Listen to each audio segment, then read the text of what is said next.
You rewind people. Hello to you. Good morning, rewind people. Specifically talking to just you for right now. We got both girls here for the first time in about a month, I feel like. I'm here every time, but Well, I don't know about that. I've never missed Saturday morning comics. Except Yes. sleepovers, you know. That's it. How you doing this morning? There's a Charlie there. She's just hiding. Good morning, Mark. Mark Spector's here. The Moon Knight. Comic Man Andy. Kirk.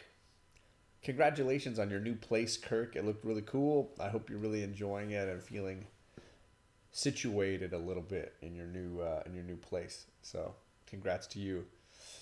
I'm gonna be seeing the Downright Nerdy podcast in about 4 hours today on Comic Gories special midday edition on Saturday.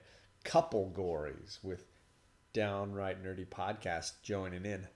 Hello, Stay Puff and Jack B from Michigan.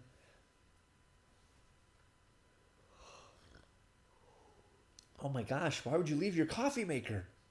Kirk, no. I know you're a teacher. Coffee is like, I don't know, air. For him, It's like for breathing. you have tea. I drink tea. Yeah, it's true. Tea, darling. I hope it's nothing serious, Mark. Going back to the ICU. Good morning, No Good Comics. My Uncanny X-Men John Byrne brother. Good to see you, sir. We're just chilling out here this morning. It's been a busy week or two or 7, what have you. Mr. Gurrell has a really cool contest going. His name is in the chat. You can't click on it anymore, I know. It's right in there somewhere.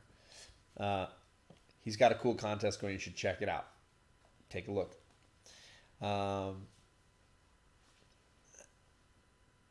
Oh, the U-Haul was packed. Gotcha. Okay, good. I'm glad you're working in the hospital, Mr. Mark Spector. But thank you for being on the front lines, my man. That's pretty amazing. Clobbering, brother. Are we early? I know I'm supposed to be 8 o'clock. It's been 8:30 a little more often than 8 lately, but we were really close to 8 o'clock today. I try to go live soon after Jay Hood finishes his morning show. No pop-up today? No, Discovery Bay, why? I was looking forward to a little pop-up shop, but I totally understand. Cleanup day, yeah. Clean the house day. So Discovery Bay is in the chat. Thanks for coming by, brother. I was looking for it on this morning on your stream, so it's good to hear that you're letting us know. I appreciate that.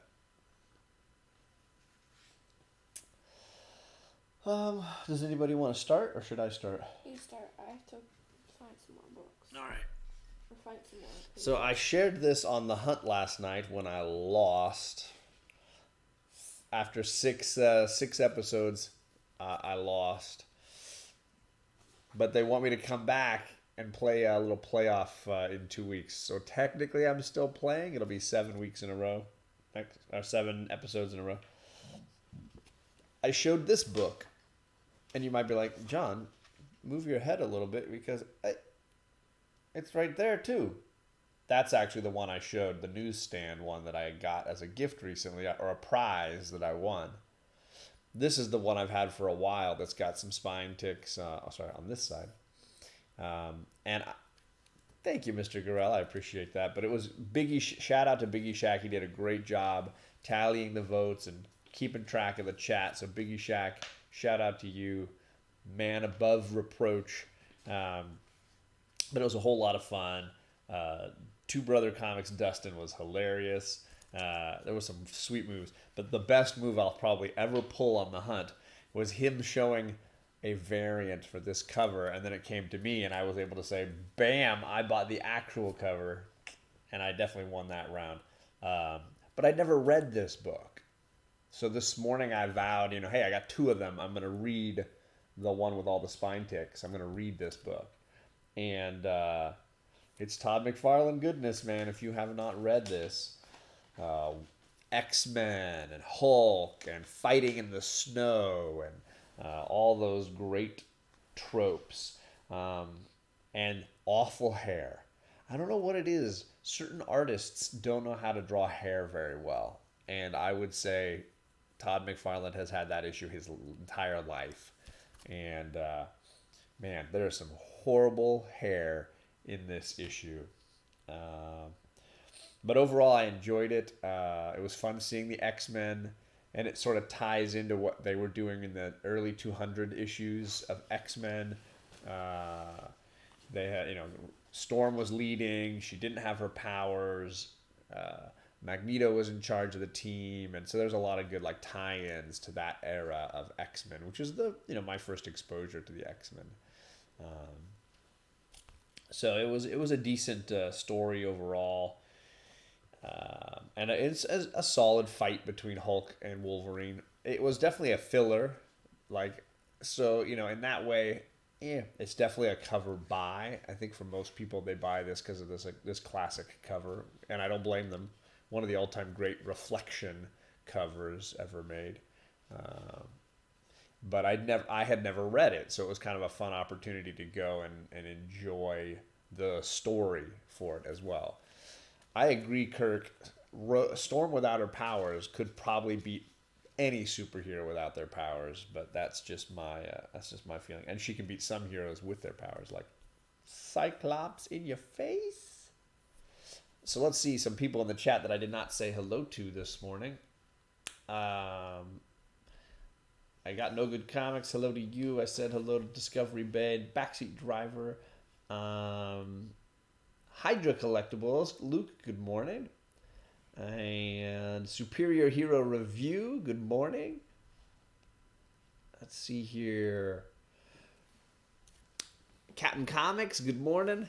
Nice to see you in here as well. Okay, I have like 6. I agree. This is the cover of a million cover swipes.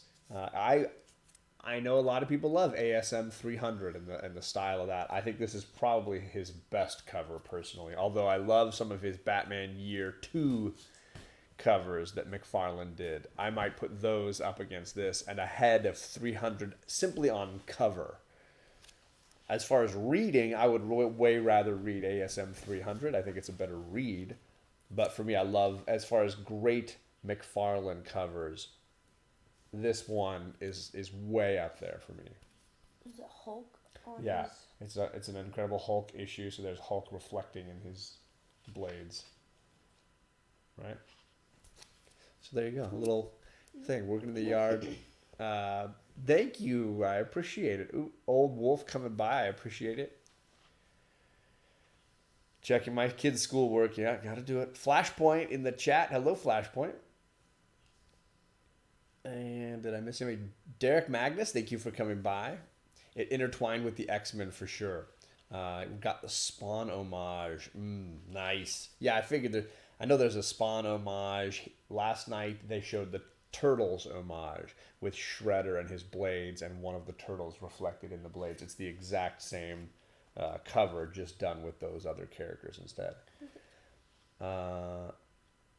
Let's see, that one? Yes, that's a first print. Let's see, that's Matt. Yes, Matt, that's a first print. It's a 9.0. I bought 2 of them. Like 3 years ago, I bought 2 of them before the movie came out. And then on a trip to Utah, we stopped off and I sold one of them on our way through Las Vegas to a fellow Instagrammer who wanted one. I think he got the higher grade one. It was probably a 9.4 is what I told him. And that by then the book that had gone up so much in value. I'm very proud of the fact that one sale covered both books. So technically this book was free at that moment, and then I pressed, cleaned, and slabbed it, so now I'm out that money as well. But I think that character is a great character, and I think she'll be around a long time. I thought I saw Katie Kaboom in here. Did I see Katie? Hi, Katie. Good morning. And Robert's in the chat. My man. How you doing, Robert? Did I miss anybody else? Rod, of course. Just a Rican. Good morning to you. So there, that was my first book. Sorry, I took a long time on that. I'll put them together. Still couldn't pull out a victory last night, but Dustin had some fire books, and his snow cover, I might have voted for that myself. I would rather own this book, which is X-Men 121, that great first Alpha Flight Snowstorm Blizzard cover. But he had that Iron Fist first appearance of Sabretooth fighting in the snow, and it said the word snow a couple times. It's hard to argue against it. Ooh, Blue Marvel. I hear that one's going up as well, Kirk. Might be time to wait on that one a little bit. People will forget about that shiny object. In about 6 months, you could probably snag that book better for a better price. Kate's got some books. What do you want to share? Okay, my first book, I was reading a bunch of these the other night. Ooh, this is a Scholastic series called Who Was, and there's also What Was and Yeah. Where Was, or something like that. Yeah. So this is Who Was Dr. Seuss. Yeah. These are fun biography books for kids. I bookmarked a few pages. Oh, you bookmarked a bunch. Okay. Yeah, sorry. But, Does so- anybody, how about this one? You can read in a sec, but anybody in the chat know Dr. Seuss's real name? See if they type it in while you're sharing your first fact. I know you know it. I want to see who says it first, though. So. Ooh, Flashpoint. I don't know if I can afford it in a 9.0, but it sounds amazing. I would, obviously I don't have that, and that's a key character for the X-Men that I would definitely need. Thank you, Captain Steve. I appreciate it. Hey, I'm still coming back in 2 weeks to try to bust up the perceived tie. Although I fully give it to Dustin. I gave him the victory, and Biggie Shaq called it fair in my opinion. Yay! Downright Nerdy Podcast. We did the first part. There it is, Theodore. Yes, his first name's Theodore. You'll trade me. Ooh, now Flashpoint really wants to talk. I know what book he wants, though. We'll have to figure out a deal. Okay, so Ted's Boy Scout troop had a contest to see who could sell the most Liberty Bonds to help the government support the war effort. Liberty Bonds. Yeah. Yeah. Ted's grandpa bought $1,000 worth, and it made Ted one of the winners. And at the award ceremony, medals were given out by the former president Theodore Roosevelt. But someone in the Boy Scouts made a mistake, and there was 10 winners but only 9 awards, and he didn't end up getting one. He was the last person, so he was just standing on the stage, and then Theodore Roosevelt was like, "What's this little boy doing here?" And no one explained who he was. That's why he hated being famous. That's why he hated to give speeches. That's why he hated it. Oh man, what a sad, tragic moment, being on stage with the president. And he probably got like the most out of all of them. And then, so he used a bunch of fake names after he got banned from writing for this magazine. And he used joke names like Ooh La La McCarty and Theo Lesage, which is Geisel spelled backwards. And then he started using his middle name, Seuss. And then... Oh, Seuss was his middle name. I didn't know. So Theodore Seuss Geisel. There you go. And Dr. Seuss. And he's not actually a doctor until the late part of his life, right? Yep, I bookmarked that page too. Oh. And so he started signing the column Dr. Seuss. He added the doctor because he had disappointed his father by dropping out of Oxford. Oh, his father was mad that he didn't get his doctorate at Oxford. Yeah, and then... It's a tough school. So he did a lot of, like, practical jokes. He went into the kitchen at this, like, rich guy's house, and he put a huge plastic pearl in one of the oysters. Pop already got the name. He did the full name, too. Good job, Pop. That's my dad. Educators. You can count on educators to know what they're talking about. So he went to this rich man's house with his wife, Helen, and he put a huge plastic pearl in one of the oysters that was going to be served at dinner. And then another time he filled a friend's bathtub with Jell-O and goldfish. Oh, poor goldfish. They probably died, right? Dead. And then Horton Hears a Who is dedicated to his Japanese friend from... so the part that's like a person's a person no matter how small, he went to Japan to like bond with like some of the to find out Japanese how the kids? country was like coping after the war. Oh, sure. So then he dedicated his book to one of them. And then his wife was suffering from a terrible illness. She couldn't breathe on her own and had to be put in an iron lung, a huge metal case that enclosed most of her body. So he rigged up mirrors so that she could watch their dog playing outside. Oh, that's too bad. There's some pictures of it. That's it. I don't know, that's really cute though.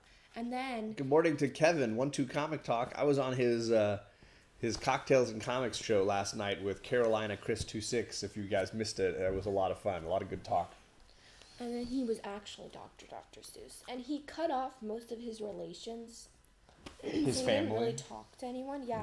He kind of got in an argument with his sister. And so his sister passed away, and they kind of like adopted her daughter.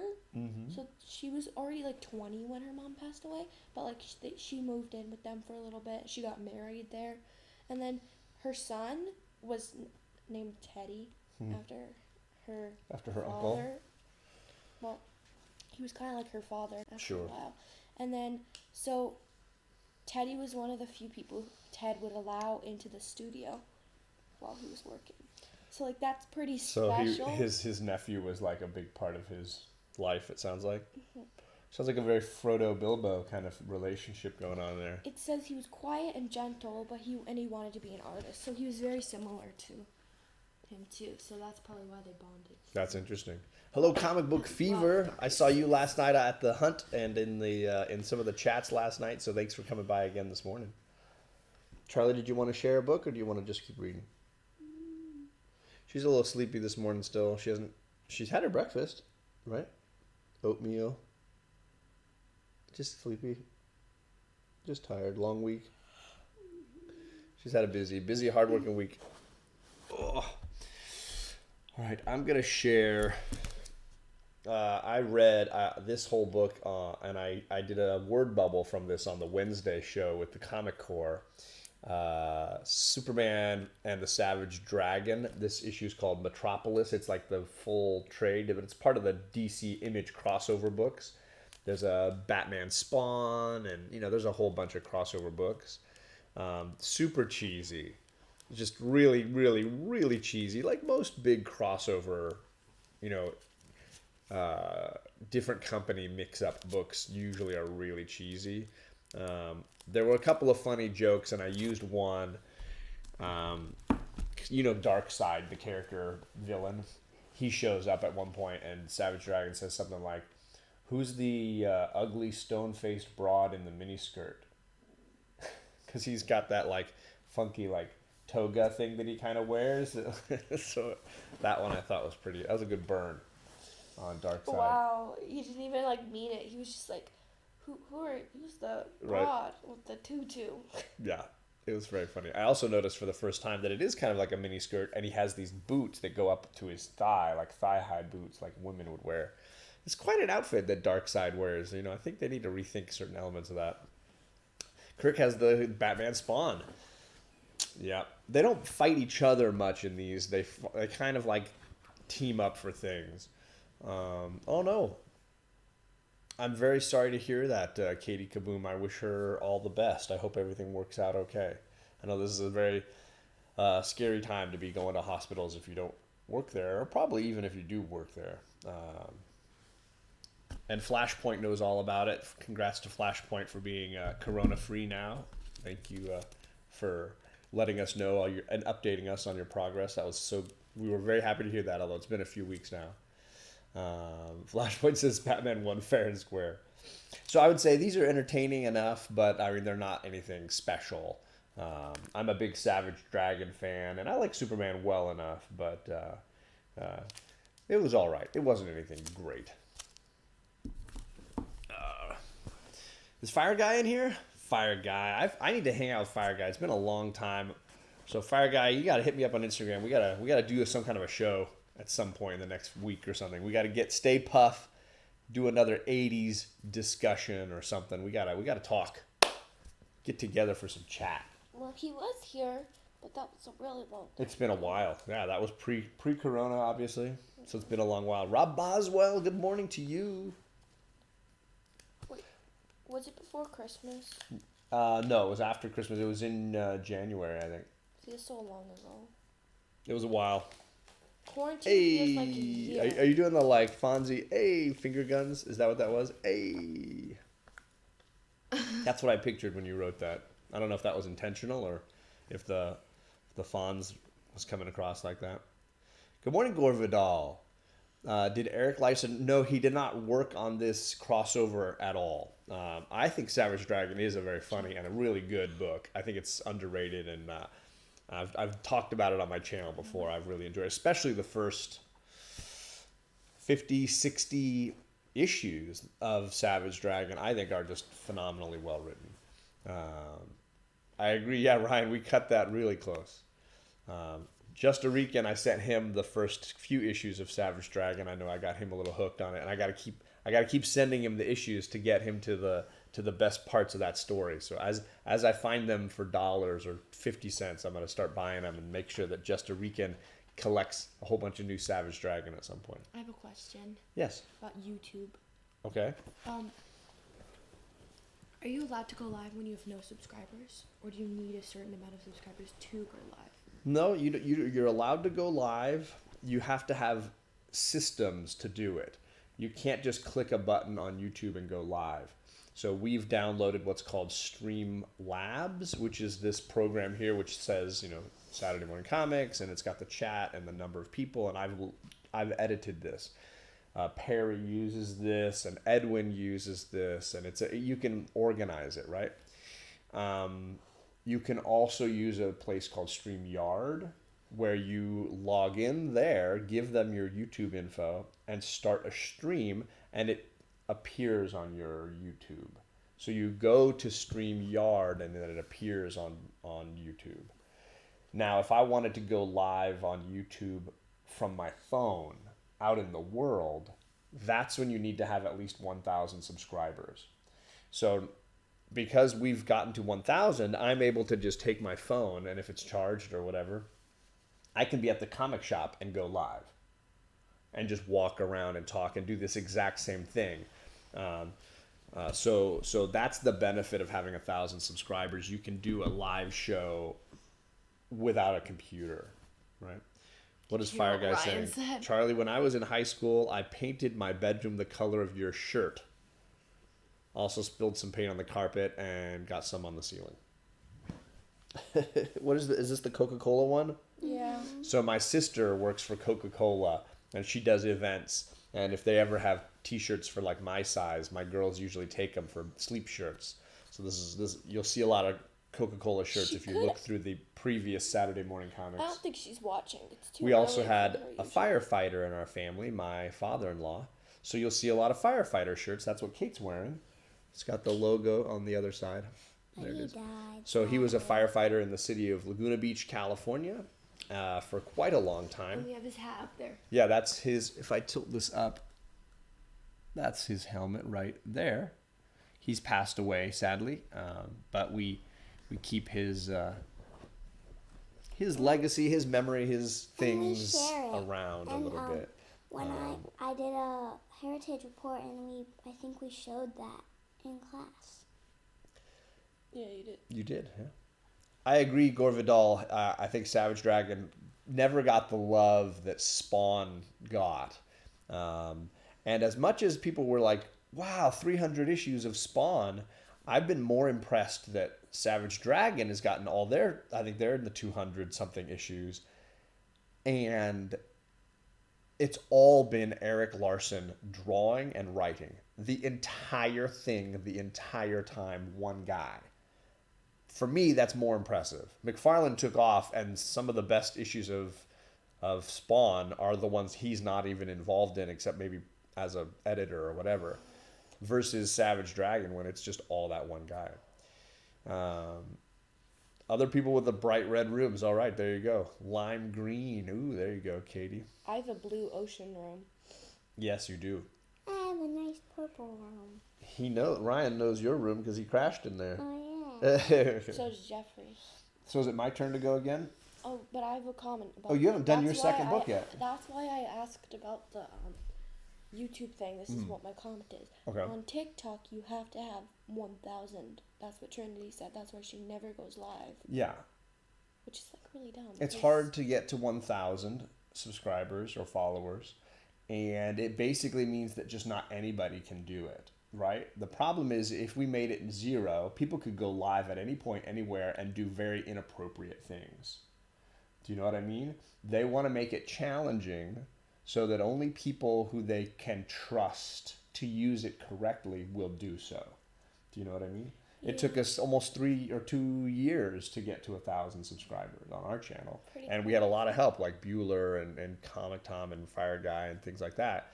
But so- Trinity's like, It's the same with TikTok. Imagine if she could just go live like in the middle of geometry class Oh or my middle of God. whatever or the Y or whatever. There could be a lot of that would be really, really cyber obnoxious. bullying and inappropriate whatever that could happen. So that's Plus, their Nicole goal. doesn't like being online at all. Like, she doesn't want anything about her online.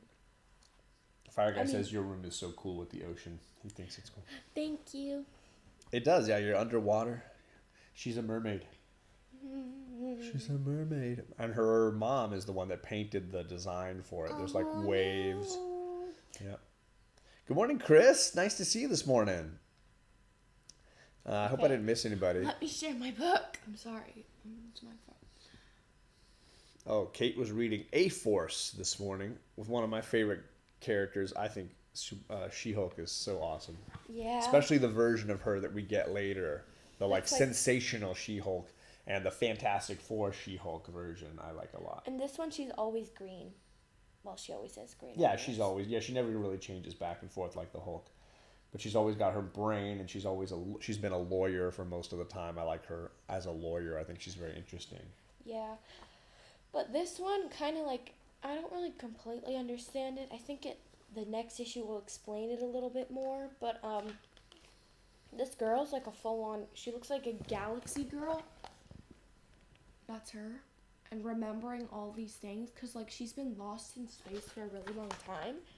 And she doesn't really, like, remember. And then she's like, I'm friends with Dazzler, She-Hulk. I don't know who that is. Nico's, I don't know what her full name is. It says up here, Nico Minoru. I don't know her. I don't know who she is. It looks like Kirk is saying he loves A-Force as well. Katie Kaboom says she has A-Force. Flashpoint says A-Force is trash. Oh, man. I wasn't sure about A-Force. What do you think about it, Kate, says Rob Boswell. So what do you think? I think it's cool, but it's kind of like, I don't understand it yet. I think you need more than one issue to actually understand it. Plus, okay, A lot of cool ladies, though, right? Medusa It and has- Captain Marvel. so it says Medusa, She-Hulk, Singularity, which is the Galaxy Girl, Captain Marvel, Nico Minoru, and Dazzler. Ooh, Dazzler's in it. I But like she- Dazzler. She's she an cut her She's in the hair X-Men. off. Shout out to the X-Men. But she cut her hair off, so now she's like interesting looking. That's Kirk is Singularity the new Captain Universe, like the female version of Captain Universe, maybe? That's interesting. I don't know who that is. I'm sorry. Kate asked to go on our Marvel Unlimited and read the follow-up issues just to get a better understanding of the story. Derek Magna says it had great potential. So But the new Hulk is all right. Are you talking about? I don't know if Flashpoint's talking about Immortal Hulk or is it something maybe probably an A-Force that I don't know. Ooh, it connects to the Secret War. Later on, not the one that but like the newer one with Hickman that Hickman did. Kate has just described one of the problem with modern comics. It's difficult to jump in. Right, get one issue and you don't necessarily get the whole story. You're kind of stuck figuring out what happened. But I know this is like comic books, and comic books always do this, but it's super annoying when you like are really into this book, and then like you want to know the rest, and then it ends. It's like, then I say we give it to her. That's what Medusa says, Cliffhanger. and he handcuffs the girl, and then it ends. I wish we had a graphic novel of it. I agree, Rob. It's hard. Yeah, she's been doing big yawns over here. Okay. It's Dad, hard to do one-off stories anymore. I'm gonna go eat breakfast, and Oh. you can tell me when I have to come back Well, to do my last one. I could go on and on, but I've only got one book left. Oh, you want to read A-Force? No, yeah, sure. You want A-Force? Oh. Here you go. You make it look so easy to do that. It's not. It's not easy. You can wash it later. Let's worry about the dishes later. I don't want to. Not everybody wants to hear the dishwashing this morning. Modern comics are fun to read if you read them in a chunk. I think Fire Guy Ryan. I think it's the best way is to get in and read a story. Which brings me to my modern comic read. I know Fire Guy is going to be pumped on.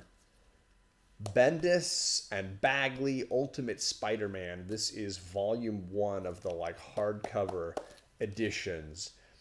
This book has a ton of issues, 13 issues of the Ultimate Spider-Man, and I have the second volume as well, so probably close to 25, 30 issues of Ultimate Spider-Man by Bendis and Bagley. And I'm almost halfway done with this one already. So I've read the first 5 or 6. It's funny because for book club on Wednesday, we were on Alex's channel. And I should have included the link to Alex's episode of book club this week because it was amazing. And if you missed it, go to Alec Whitewell Comics channel, just Whitewell Comics. And the last thing he did was we read this book, Amazing Fantasy 15, the first appearance of Spider-Man in comic books ever, which is one of those books that really made Marvel. Fantastic Four 1 and this. Our guests were Kavi from Comic Books NYC. He owns 2 copies of that book. Amazing. And we had Knights of Old. And Michael was willing to take out a raw copy of Amazing Fantasy 15, and we went through every single page of the Spider-Man story. He flipped through a raw copy of AF 15 live on the show while we were reviewing it, and it was awesome. I definitely recommend, if you haven't seen it, to check it out. I was reading this reprint, right? The facsimile. But I definitely recommend checking it out. It made me want to go and read this, which is a sort of retelling of Spider-Man's story. If you've never read The Ultimate Universe, they sort of, recreated Marvel and modernized it a little bit. But they were very true to the roots. And so I'm about 6 issues in, and they've just recently had the death of Uncle Ben, which, by the way, Steve Ditko got to the death of Uncle Ben in about 11 pages. They needed about 6 issues to get there. Let me go to the chat because there's a lot of fun comments happening here. Lock and Key, good story. Yep, I got to watch the show. Everybody's saying that Katie Kaboom loves it. Comics on the Mind says he wants to read Ultimate Spider-Man. Let's see here. The art is so good in Ultimate Spider-Man. Miniseries, I agree. Miniseries are a great way to get new readers, Kevin. I totally agree. Yeah, Fire Guy loves his Bendis, and this is probably some of the best stuff from Bendis. This and New Avengers are my personal... And Daredevil. Daredevil Bendis is way up above those other two, probably. I will say Bagley's art comes and goes for me. I think he draws Spider-Man perfectly. I think Spider-Man looks amazing. And I love the design of a lot of the cityscapes. And of course the Green Goblin looks super cool. It's the version of Green Goblin that you saw if you watched the Spider-Verse film, the animated film. That kind of giant monstrosity looking like a gargoyle. That's the Green Goblin you get here. What bugs me is how bad Peter Parker's hair is. I swear Bendis and McFarlane cannot draw Peter Parker's hair. They should just stop. They should make Peter Parker bald or give his hair all slicked back. I don't know. Can I see what it looks like? I think he's doing an homage to Brian Michael, to Steve Ditko's style of Peter Parker's hair. It's very scrappy, and it hangs down in front of his face, and it just bugs me. I get tired of it. He looks like a beatnik or something. All he needs is like a soul patch, and I think he would be ready to roll. Yeah, the Peter Parker hair thing. Bagley did Ultimate Spider-Man, but he also did a famous run on Amazing. And he did a famous run on Amazing Spider-Man. McFarlane did Amazing Spider-Man, a famous run there, and I think both of them just have bad hair. And I get it; they want him to look a certain way, but like, it's just weird. I don't get. Look, it's like almost to his chin. This is just weird. It's just weird. I don't get it. So, I want somebody to draw Spider-Man who can do both, right? And that's why I always liked Larson, and I'm a Romita Sr. fan for life. I think John Romita Sr. is my favorite. When I picture Spider-Man in my head, it's John Romita Sr.'s design that I see. And I understand the frustration that he also made Peter Parker handsome when Peter was supposed to be kind of nerdy and awkward. And I get that. But he also made him look better in the sense that it wasn't like just that cheap drawing of a person. So he's about to read poetry, right? Bearded comic bro, I agree. Herminio Reyes Jr., good morning to you. And Bub Collect, hello to you. I had to look it up. Bub, what did you have to look up? Sorry. Let's see if I missed something here.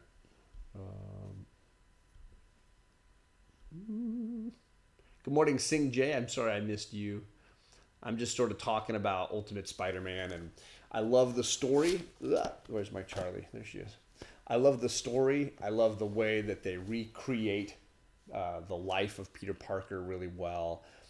I like that they take their time setting up the drama. I mean, Peter doesn't even get into the Spider-Man costume for quite a while, and he doesn't even fight crime for almost 6 issues.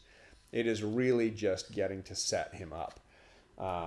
I never actually got through and read this whole run, and I've got like 30 issues of it plus, so I've got to work my way through it. I want to get all the way because the same guys got all the way to Miles Morales and the creation of Miles. So a lot of that Edge of Spider-Verse, I think they took a ton from what Bendis did here and really just synthesized it down to a workable amount.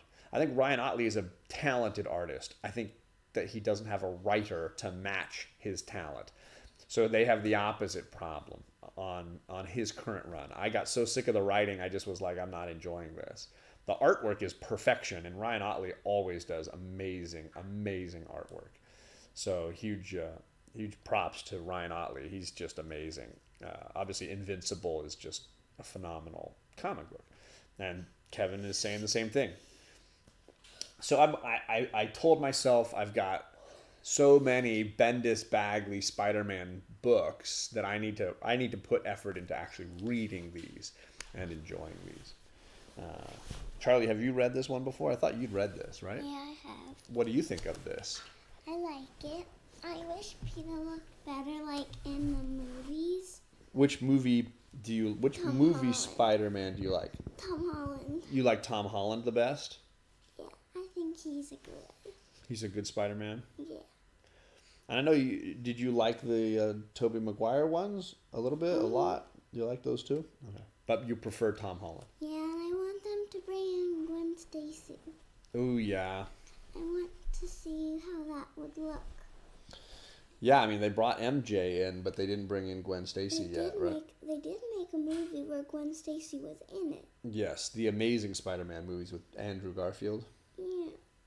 Did you like those? Yeah, but I don't really remember them. They're not very memorable, that's the reality, right? Into the Spider-Verse movie, you can see Bendis and I think Bagley as contacts in Miles' phone. That's hilarious. I didn't notice that. I'll have to look for that. Who? Into the Spider-Verse movie, the people who wrote this book and drew this book are contacts. Stanley's in there too. And Stanley. So there's a lot of contacts in his phone. Apparently, when Miles is scrolling through people on his phone that he has contacts for, it's like all the creators of Spider-Man and the creators of Ultimate Spider-Man. kind of cool. It's really Do you recommend Ultimate X-Men? I never read it. Honestly, I was not collecting during the Ultimates when that whole idea evolved and came out. So this is my only real connection to that whole universe. I have a few issues, but I've never read beyond that. Yeah, Charlie knows her Spider-Man. She knows her DC too. She's got her bangers, her DC Silver Age bangers that she loves, I right? would get more Avenger bangers, but they're not in Kenny's $1 bill. $1 bin, yeah, Yeah, yeah, not Comic Con 84. yeah. Let's see here. They do stay really close to Peter's origins, Sing-J, I agree, and that's kind of the fun of this. It's just a retelling, modernizing. So there's cell phones, and there's, they're not driving around in jalopies or whatever. Like they're actually sort of modernizing the story in some ways. Ooh, the boy who had sevens in the chat. If you guys don't know, he's doing couple gories in a little less than 4 hours. On his channel, we're going to be doing a Comic Gories mid-Saturday. So you should definitely make sure you're subscribed over there to make sure you can check it out. No, Biggie, I was giving you props all morning. All morning. No shade. You called that game perfectly, brother. You are the boss. You were doing a great job. My hat is off. My crown is off to Dustin over at Two Brothers Comics. He brought some heat last night, and it was a fun game, man. He laid it down. It was awesome. And apparently we're going to do a 3-way team-up match in about 2 weeks, so I'll be excited to get back in there to play up again. You guys were talking about Spider-Man. I really want to see what Tom Holland's like nerdy before bitten story. Yeah, because he never got to do his origin story, right? He never did the origin. You got lost over there. Yeah. He never did his origin story. You're But right. that was because he felt like there were a lot of origin stories. That's what I was gonna say. I was So you like, kinda I know already there's a know. lot, but I still want to like see it, even if it's like a little short that shows him getting bitten and before, like tease. Like it's 20 minutes. I would just want to see that. Biggie, I'm not mad, dude. I did 6 episodes, and now apparently I'm doing 7 in a row. So I'm not upset at all. It was a lot of fun. And I'm sure my wallet could use a little break. Absolutely. Let's see. I thought I missed somebody. I'm sorry if I missed you. Somebody said, Kevin, I think said, Charlie's dropping knowledge over here. There's a great Spider-Verse watch-along with Dan Slott that can be found on YouTube. There are so many Easter eggs in the Spider-Verse movie, and he knows them all. Wow. So that means you could listen to a Spider-Man writer while you watch the movie, and he would be telling you like little hints and things. Can we watch that? Maybe at some point. Yeah, that's kind of cool. The Hunt is full of controversies. It wouldn't be a wrestling show homage if it wasn't full of controversies. That's the fun of it.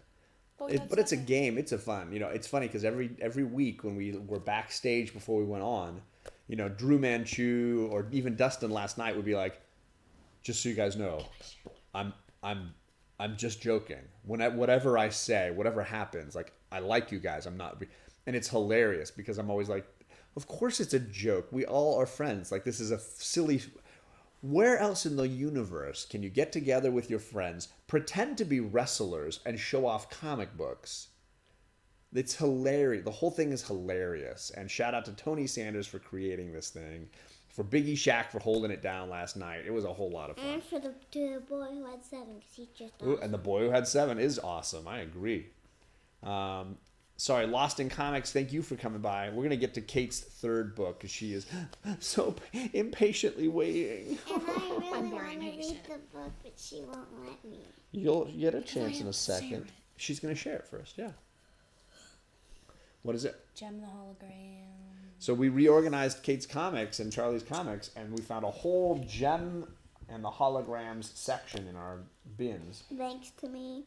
And this one is signed. It was one of the ones I got from the IDW booth at Baltimore. So what do you Oh, think of was this it? one? What do you think of this one? Really? It was from Baltimore. I believe so. I thought we had it before Baltimore, didn't we, Charlie? So, what do you think of it? Well, it starts. I think it's really cool because everything about Jem is really cool. I don't love Jerica's. I don't like love Jerica. I like Jem because her outfit's like really cool.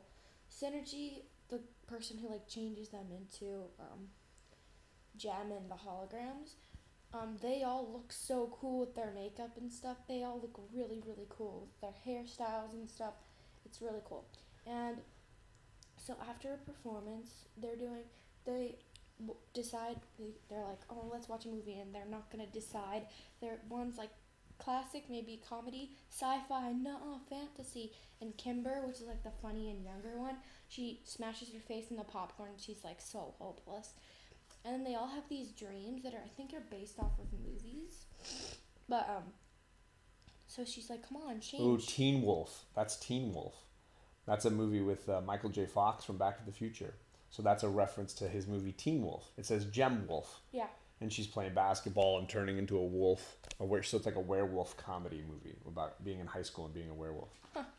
And then they're all like, yeah, you're better than Jerica. Nice. What's the next one called? No, they all think that Jerica sucks and they like Jem more. Gotcha. Which is nothing like the real world.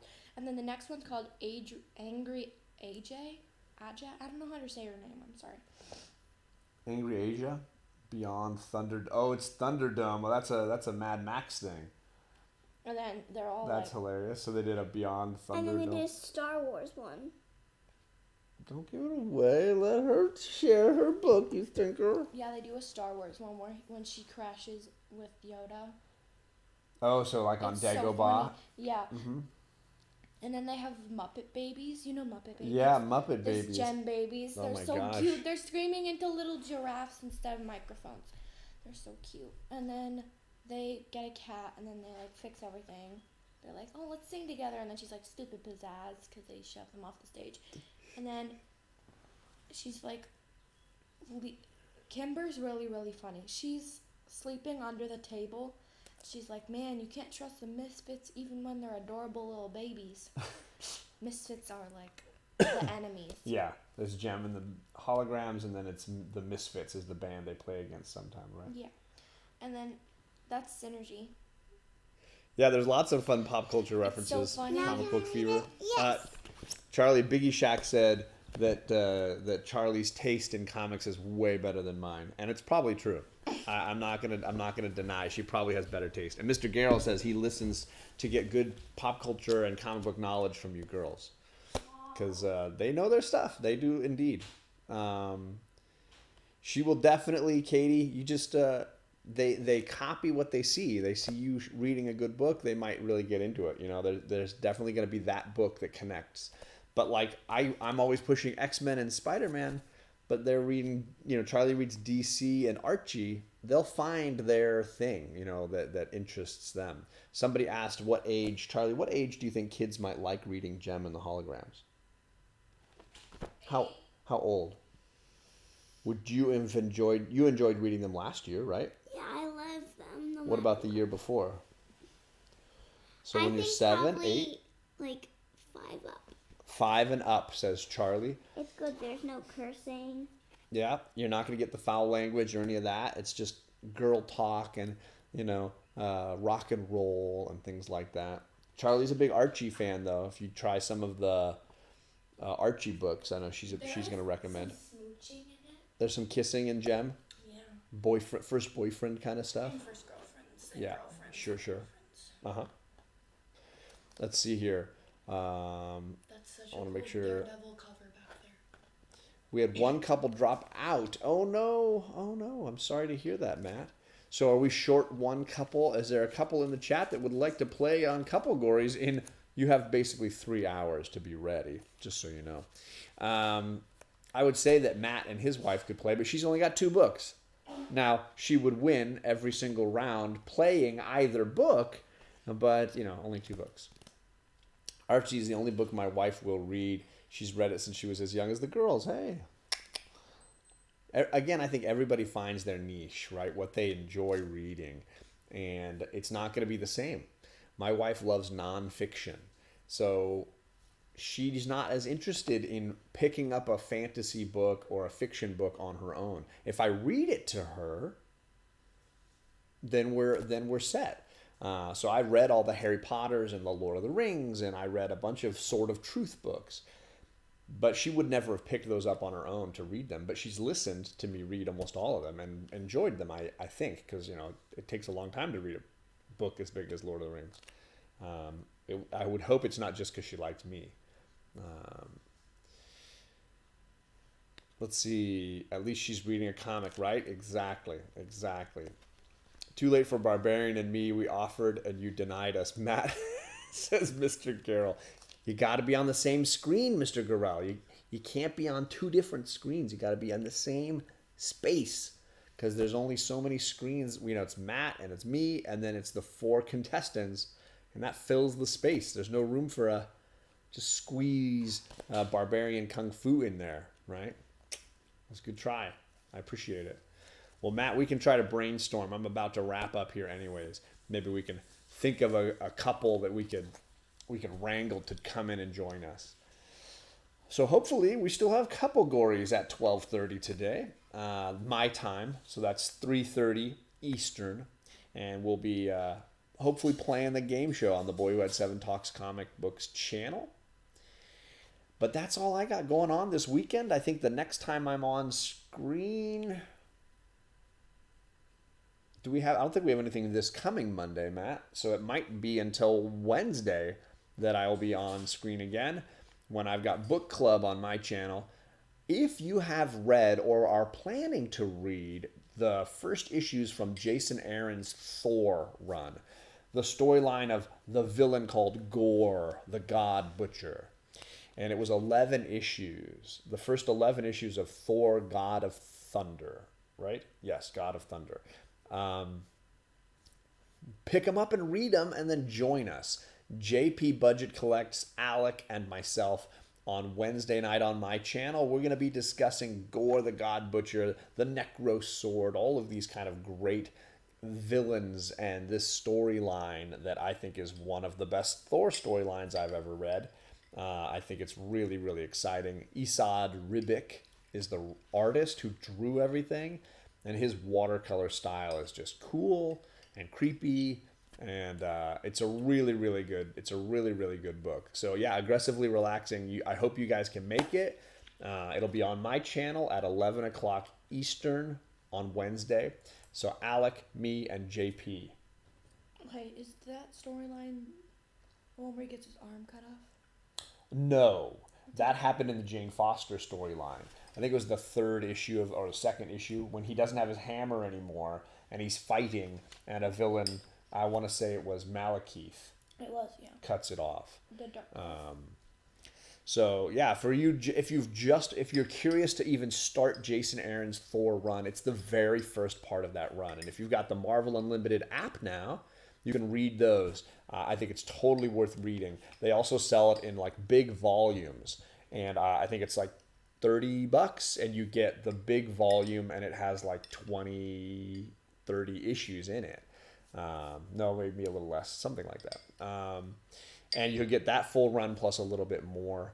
And then the second volume starts with has some of the Jane Foster stuff in it. And I'm sure there'll be a 3rd and maybe even a 4th volume when they're all done with the Jason Aaron collections.